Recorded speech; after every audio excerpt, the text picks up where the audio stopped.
5 novembre 2022. Jordan Bardella est élu président du Rassemblement national.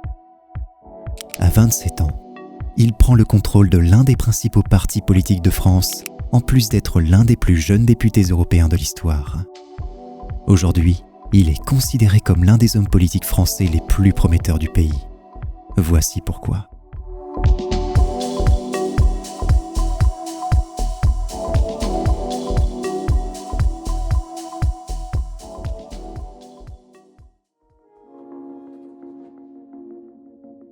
Jordan Bardella naît le 13 septembre 1995 à Drancy, en Seine-Saint-Denis. Issu d'une famille italienne arrivée en France dans les années 1960, il grandit dans la cité Gabriel-Péri à Saint-Denis. Très vite, le jeune Jordan est attiré par le monde politique. À 17 ans, il saute le pas et devient adhérent au Front National en parallèle de sa vie de lycéen. Sa carrière débutera en 2014. Âgé alors de 19 ans, il est nommé secrétaire départemental du FN en Seine-Saint-Denis, ce qui fait de lui déjà à l'époque le plus jeune responsable départemental du parti. Il est très vite remarqué par les cadres du FN, notamment Florian Philippot et Marine Le Pen, qui n'hésitent pas à lui faire confiance pour les élections. En 2015, il est propulsé tête de liste du Front National en Seine-Saint-Denis pour les élections régionales d'Île-de-France. Jordan Bardella, 20 ans, est tête de liste pour le Front National en Seine-Saint-Denis. Malgré son jeune âge, Jordan Bardella affiche une maturité impressionnante couplée à une tenue vestimentaire soignée et à une éloquence impeccable.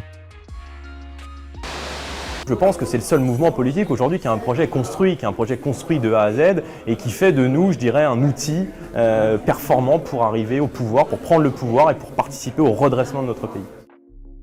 Paradoxalement, il apparaît comme en contraste avec le Front National de l'époque, tant sur l'image que sur la stratégie. D'une part, le parti est associé à une branche raciste, anarchiste et belliqueuse de la politique française. À l'inverse, Jordan Bardella apparaît comme quelqu'un de sérieux, réfléchi et responsable. Par ailleurs, la stratégie qu'il met en place dans ses campagnes locales est elle aussi quelque peu divergente de son parti. Malgré sa fermeté en matière migratoire, il évoque souvent les questions de pouvoir d'achat et prône une forme de différence, se revendiquant lui-même comme enfant d'immigrés, aspirant à convaincre les Français immigrés, même musulmans. Parmi ces Français qui se sentent, je dirais, pleinement citoyens, pleinement épanouis dans leur citoyenneté, dans leur nationalité, eh bien, il peut y avoir des Français issus de l'immigration, il peut y avoir des Français de religion musulmane. Arrive alors la campagne présidentielle de 2017. Jordan Bardella a 22 ans et est membre de l'équipe de campagne de Marine Le Pen.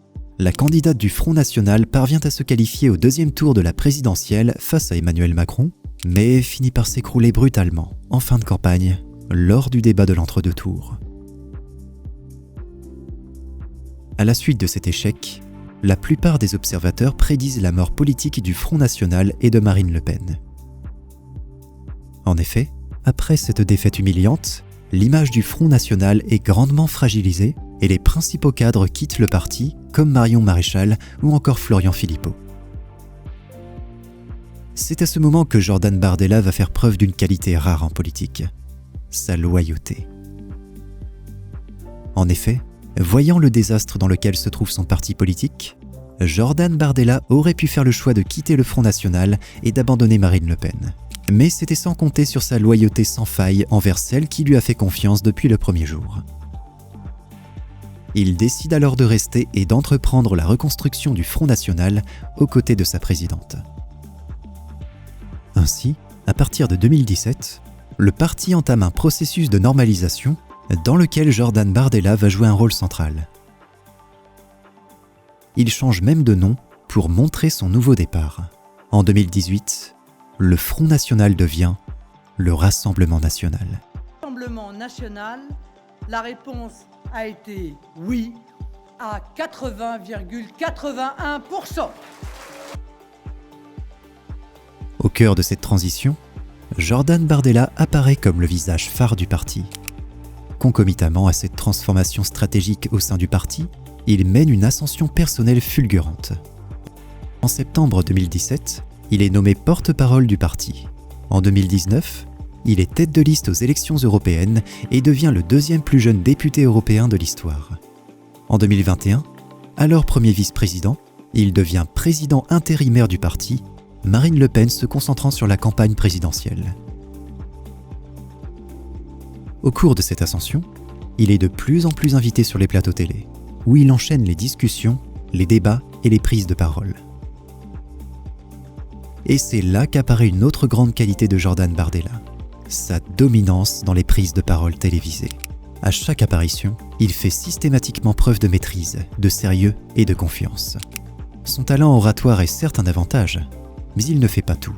En effet, Jordan Bardella connaît les chiffres des sujets évoqués sur le bout des doigts et maîtrise ses arguments à la perfection.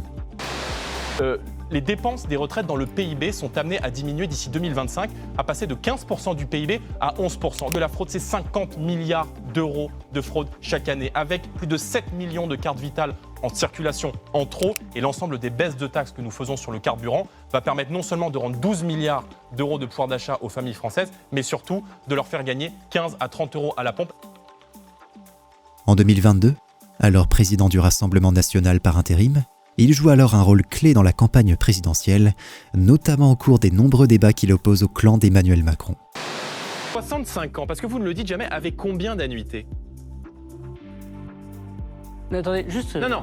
Vous avez le record européen de la faiblesse à l'égard de l'immigration clandestine, où vous n'arrivez à expulser personne. Vous voulez faire travailler les marins-pêcheurs et les policiers jusqu'à 65 ans. Je ne vous ai pas cité les marins-pêcheurs. Vous voulez faire travailler les gendarmes, les militaires jusqu'à 65 ans. Je vous ai cité soyez sérieux. les deux régimes.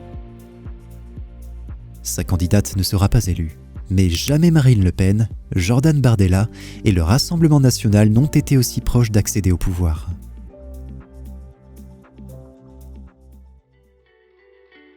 Alors, en novembre 2022, il devient évident pour tous que pour reprendre la présidence du parti, aucune autre personne ne serait plus à même de le faire que Jordan Bardella. Le jeune prodige sera élu président avec près de 85% des voix exprimées. Soit 84,84%, Jordan Bardella est élu président du Rassemblement national.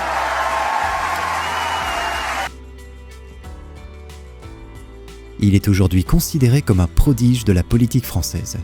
Jeune, talentueux, séducteur, il n'est pas sans rappeler un certain Emmanuel Macron qui, avant de devenir président, faisait lui aussi preuve d'une précocité et d'une ascension inouïe en politique.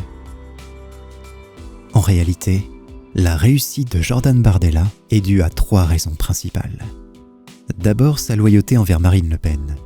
Faisant preuve d'un soutien total dès le premier jour envers sa présidente, même dans les moments compliqués, il apparaît comme étant une personne digne de confiance, loin des trahisons et disputes constantes en politique. Ensuite, il a su refonder le Rassemblement national, passant d'un parti extrémiste à un parti considéré aujourd'hui comme présidentiable pour beaucoup. Enfin, sa connaissance fondamentale des sujets et ses prouesses médiatiques accentuent son image d'homme politique de confiance, qui est en pleine maîtrise de ce qu'il dit et ce qu'il fait. Mais alors, jusqu'où ira Jordan Bardella ? Il est évident que le prodige de la politique française ne s'arrêtera pas là, et sera probablement un jour candidat à la présidentielle dans sa vie, pour devenir peut-être en 2032 le plus jeune président de la République française devant Emmanuel Macron.